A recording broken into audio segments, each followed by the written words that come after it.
खुश नसीब कितने, प्रभु का मिला सहारा। हम खुश नसीब कितने, प्रभु का मिला सहारा। हम हो गए उसी के, हम हो गए उसी के, वो हो गया हमारा हमारा। हम खुश नसीब कितने, प्रभु का मिला सहारा। हम हो गए उसी के, हम हो गए उसी के, वो हो गया हमारा हमारा। हम खुश नसीब कितने।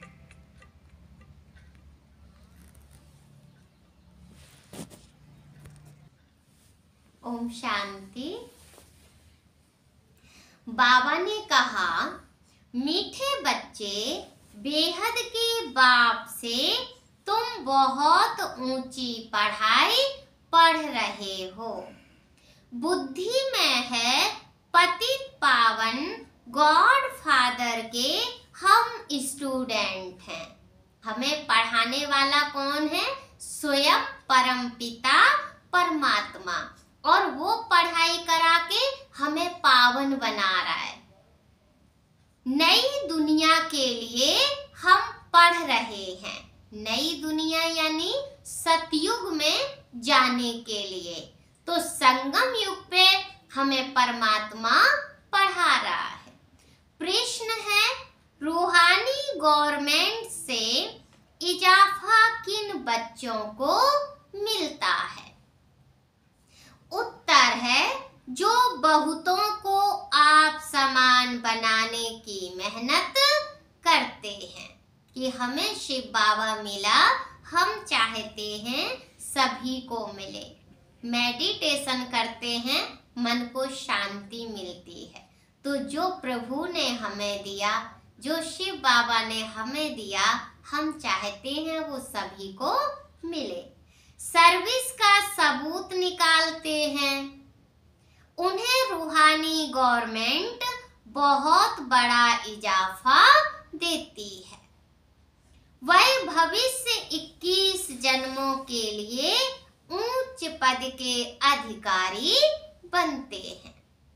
ओम शांति। बाबा कहते हैं बच्चों को कि मेरे द्वारा तुम मीठे मीठे बच्चे पढ़ाई पढ़ रहे हो। यह पढ़ाई है ही नई दुनिया के लिए। कोई ऐसा कह ना सके कि हम नई दुनिया के लिए पढ़ रहे हैं। जितना अच्छी रीति पढ़ेंगे, उतनी प्रारब्ध 21 जन्मों के लिए तुम्हारी जमा हो जाएगी। बेहद के बाप से बेहद की पढ़ाई पढ़ रहे हैं। यह बेहद की बहुत ऊंची पढ़ाई है। बाकी तो सब पाई पैसे की पढ़ाई है। तो इस बेहद की पढ़ाई में जितना तुम पुरुषार्थ करेंगे, उतना ऊंच पद पाएंगे। तुम्हारी बुद्धि में सदैव यह बातें रहनी चाहिए कि हम पतित पावन गॉड फादर के स्टूडेंट हैं और नई दुनिया के लिए पढ़ रहे हैं। तो तुमको कितना अच्छा पुरुषार्थ करना चाहिए कि हम पढ़कर पहले बाबुल के पास जाएंगे, फिर अपनी अपनी पढ़ाई अनुसार जाकर नई दुनिया में पद पाएंगे। जब हमारा शरीर छूटेगा, आत्मा निकलेगी, तो पहले हम परमात्मा शिव के पास जाएंगे और उसके बाद जैसी हम पढ़ाई करेंगे उसी अनुसार हमें सतयुग में पद मिलेगा। वही है लौकिक पढ़ाई, यह है पारलौकिक पढ़ाई। अब हम घर में जो पढ़ाई करते हैं, अपने लक्ष्य को रखते हैं सामने कि हमें डॉक्टर बनना, इंजीनियर बनना, उसी अनुसार हम पढ़ाई करते हैं। अगर पढ़ाई करते करते हमारा शरीर छूट जाए तो फिर हमें अगला जन्म लेना पड़ेगा, फिर हमें शुरू से पढ़ाई करनी पड़ेगी। तो शिव बाबा कहते हैं ये पारलौकिक पढ़ाई है, यानी कि जितना हम परमात्मा से इस जन्म में पढ़ते हैं, अपने जन्म को हीरे जैसा बनाते हैं, ये पढ़ाई हमारी अनेक जन्मों काम आती है। यह तो पुराना पतित लोक है, तुम जानते हो, हम नरकवासी से स्वर्गवासी बन रहे हैं। यह घड़ी घड़ी याद पड़ना चाहिए, तब तुम्हारे दिमाग में खुशी चढ़ेगी। शादी आदि में जाने से बहुत बच्चे भूल जाते हैं, दुनिया का रंग ही ऐसा है। पढ़ाई कभी भूलना नहीं चाहिए और ही खुशी रहनी चाहिए। जितनी हमारे चेहरे पे खुशी रहेगी, हम हर्षित मुख रहेंगे, तो लोग हमसे पूछेंगे आपको क्या मिला, तो हम खुशी से कहेंगे हमें स्वयं परमपिता परमात्मा मिला है। हम भविष्य 21 जन्मों के लिए वर्षा के मालिक बनते हैं। जो अच्छी तरह बहुतों को आप समान बनाते हैं, वह फिर जरूर ऊंच पद पाएंगे। यह राज और कोई की बुद्धि में बैठ ना सके। सर्विस करने का भी अकल होता है, डिपार्टमेंट अलग अलग होती है।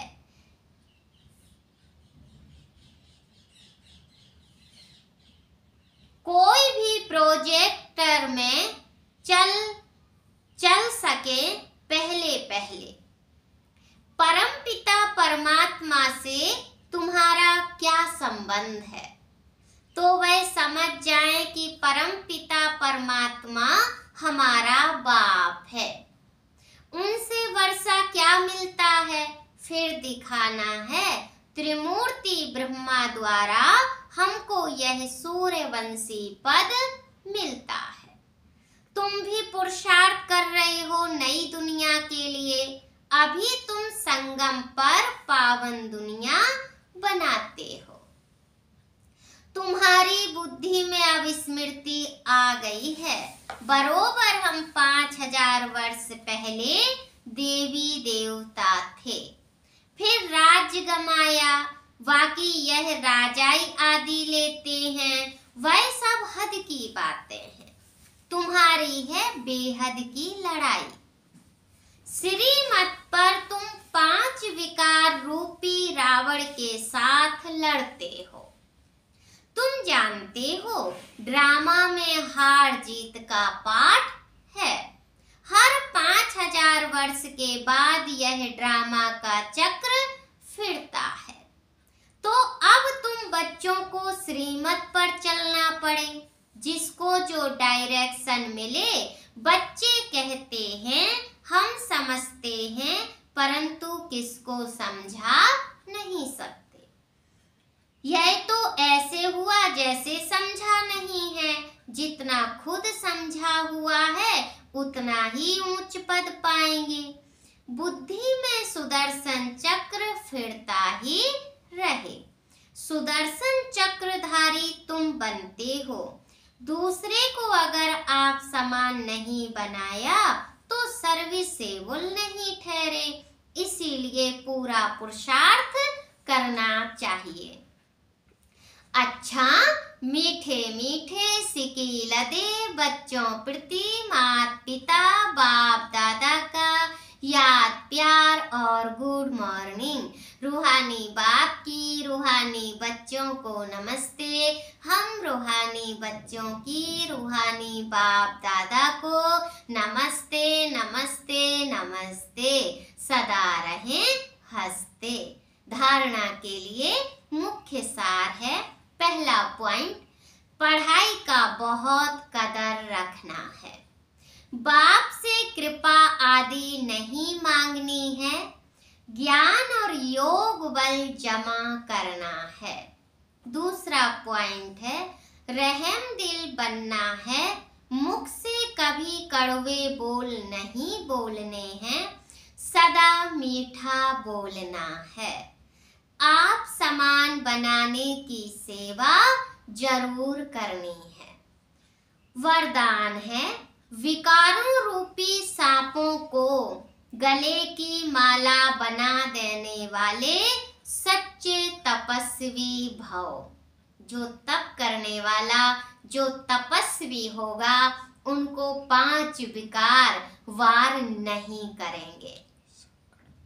ये 5 विकार लोगों के लिए जहरीली सांप हैं, जैसे कि काम, क्रोध, लोभ, मोह, अहंकार। आज इन 5 विकारों ने मनुष्य को अपने ऐसे जकड़ लिया है कि एक भी विकार निकलता ही नहीं है। लेकिन परमपिता परमात्मा कहते हैं, जो तपस्वी है, जो ऋषि है, जो योगी है, उनको ये 5 विकार वार नहीं करेंगे।